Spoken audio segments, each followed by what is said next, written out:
L'un mise sur une notoriété bien assise, l'autre sur le renouvellement. Au soir du premier tour, 960 voix les séparaient et quelques mètres aujourd'hui sur le marché de Saint-Servant. Face à la déferlante macroniste, Gilles Lurton estime s'en être finalement plutôt bien tiré. À 54 ans, le député sortant et conseiller municipal de Saint-Malo est reconnu pour être un élu de terrain.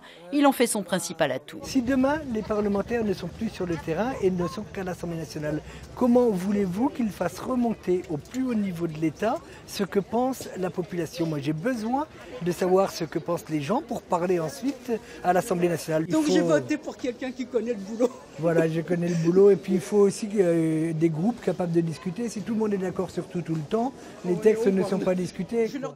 Arrivée en tête, Valérie Fribol, candidate pour la première fois, 46 ans. Cette mère de famille qui a créé une boutique en ligne est une enfant du pays. Elle compte davantage sur sa détermination que sur sa renommée.